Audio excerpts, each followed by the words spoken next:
સુરતમાં વારંવાર બોમ્બથી સરકારી કચેરીઓને ઉડાવી દેવાની ધમકીઓ મળી રહી છે। ત્યારે આરટીઓ ઓફિસને બોમ્બથી ઉડાવી દેવાની ધમકી મળતા બોમ્બ સ્ક્વોડ અને ડોગ સ્ક્વોડ સાથે પોલીસે આરટીઓ કચેરીમાં તપાસ કરી હતી। સુરત આરટીઓ ઓફિસને બોમ્બથી ઉડાવી દેવાની ધમકી અફવા સાબિત થઈ હતી। Surat bomb squad dog squad દ્વારા સંપૂર્ણ આરટીઓ કચેરીની તપાસણી કરવામાં આવી હતી અને કોઈપણ જાતની સંદિગ્ધ ચીજવસ્તુ મળી આવી નહીં, જેથી આરટીઓ અને પોલીસે હાશકારો અનુભવ્યો હતો। અગાઉ પણ વીઆર મોલ અને પાસપોર્ટ ઓફિસને ઉડાવી દેવાની ધમકી આપવામાં આવી હતી। એમાં પણ ફેક મેલ સાબિત થયું હતું અને આરટીઓ ઓફિસને બોમ્બથી ઉડાવી દેવાની ધમકી ફેક સાબિત થઈ છે। કોઈ ટીખાણખોર દ્વારા ટીખાણ કરાયા હોવાની આશંકા છે। ત્યારે ઉચ્ચ પોલીસ અધિકારીઓએ બોમ્બની અફવાને લઈ તપાસ શરૂ કરાઈ છે। સુરત આરટીઓ કચેરી ખાતે એક બોમ્બ થ્રેટની ઈમેલ મળેલ, જે અનુસંધાને સુરત શહેર પોલીસ દ્વારા આરટીઓ કચેરીને ઇવેક્યુએટ કરાવી તેનું એન્ટી સબોટેજ ચેકિંગ કરાવવામાં આવેલ છે।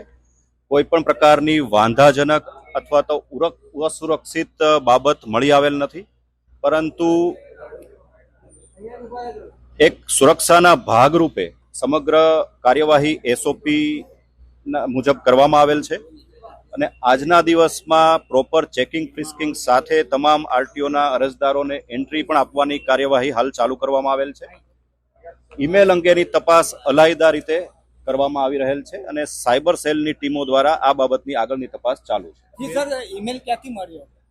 જેમ મેં વાત કરી તેમ સાયબર સેલ ટીમ દ્વારા અલાયદી આ તપાસ ચાલુ છે। જી સર, સુરતમાં વારંવાર આ પ્રમાણે ઈમેલ મળે છે અને બોમ્બ મૂકવાની ધમકીઓ મળી છે।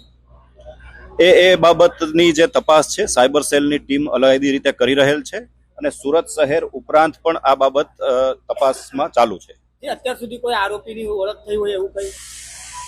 હાલ પૂરતું કચેરીને ઇવેક્યુએટ કરી અને સ્ટાન્ડર્ડ ઓપરેટિંગ પ્રોસિજર મુજબ કોઈ પણ પ્રકારની વાંધાજનક બાબત મળી આવે નહીં અને તે અંગેની તમામ તકેદારીના ભાગરૂપે એન્ટી સબોટેજ ચેકિંગની કાર્યવાહી હાથ ધરેલ છે અને જનતાને સુરક્ષિત રીતે કામગીરી સુચારુ રૂપે થઈ શકે તે માટેના પ્રથમ પ્રયત્નો કરવામાં આવેલ છે અને કોઈ પણ પ્રકારની અસુરક્ષિત વસ્તુ અથવા તો એવી બાબત ધ્યાન પર આવેલ નથી અને લોકોમાં કોઈ પણ પ્રકારના ભય અથવા તો એ પ્રકારનો માહોલ સર્જાય તેવી પરિસ્થિતિ પણ નથી।